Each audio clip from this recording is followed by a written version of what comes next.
বন্ধুরা দেখুন, আমাদের গোসাবা থানার ওসি বাবু তিনি তার অভিজ্ঞতা নিয়ে কিছু সতর্কমূলক সচেতনমূলক বার্তা দিচ্ছেন এই সমাজকে। কিন্তু কি বলছেন, কিছু মানুষ কিভাবে ফ্রড করে, মানুষের সাথে অন্যায় করে, সেই বিষয়ে কিছু আলোচনা করছেন আমাদের গোসাবা থানার ওসি বাবু। কি বলছেন আমরা একটু মন দিয়ে শুনে নেব। আমি ওসি গোসাবা পুলিশ স্টেশন। আজকে সকাল থেকে আমার কাছে দুই একটা কমপ্লেন এলো, তো বিষয়টি আমার এলাকায় প্রচারের জন্যে জানানোর দরকার বলেই বলছি। আমার কাছে আজকে দুটো কমপ্লেন এসছে, দুটো মহিলা, তারা নাবালিকা মেয়ে। তাদের কাছে ফোনে একটা কল আসে, অপরিচিত নাম্বার, সেখানে জানানো হয় যে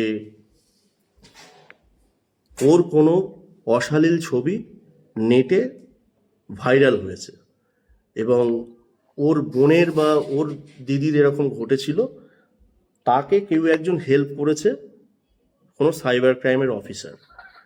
সে ওই একটা নাম্বার তাকে দিচ্ছে, নাম্বার দেওয়ার পরে সেই নাম্বারে যোগাযোগ করতে বলছে এবং সেই নাম্বারেও মেয়েগুলো যোগাযোগ করেছে।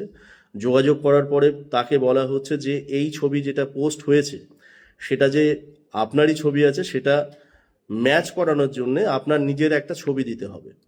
তো সে স্বাভাবিক একটা ছবি তুলে সেখানে পোস্ট করে। পোস্ট করার পরে কিছুক্ষণ পরে আবার তাকে মেসেজ করা হয় যে এই যে ছবিটা আছে এটাতে বোঝা যাচ্ছে না। তো তারপরে তাকে কথা বলা হচ্ছে তার ন্যাকের ছবি পোস্ট করার জন্যে, এবং তাকে এমনভাবেই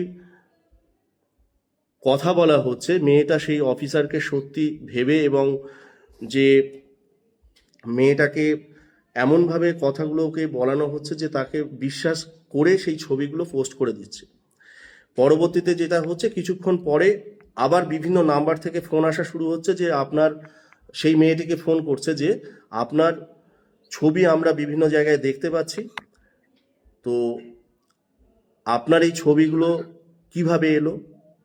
এরকম দু চারটে ফোন আসার পরে আবার সেই অফিসার বলে যে ফোনে কথা বলছিল, সে বলছে এইটাকে যদি আমরা ডিলিট করাতে চাই তার জন্য এই খরচ লাগবে, এই টাকা লাগবে। তো তারা একটা ইউপিআই আইডিও কিউআর কোড দিয়ে পাঠিয়ে দিচ্ছে, সেখানে পেড করতে বলা হচ্ছে। তো আপনারা আপনাদের বাড়িতে যারা ছেলে বা মেয়ে যারা উভয়ই আছে, তাদেরকে সতর্ক করুন। এরকম কোনো ফোন নাম্বার থেকে ফোন এলে আপনারা সরাসরি গোসাবা থানার যে সাইবার ক্রাইম হেল্প ডেস্ক আছে, অথবা আমার থানার নাম্বার আছে, বা আমি আপনাদের আমার নাম্বার দিয়ে দিচ্ছি, সেই নাম্বারে আপনারা সরাসরি যোগাযোগ করবেন। কেউ কোনো প্ররোচনায় পা দেবেন না, কেউ যেন এই প্রতারণার শিকার না হয়ে পড়েন, সেই জন্যেই আমার এই ভিডিওটা পোস্ট করা।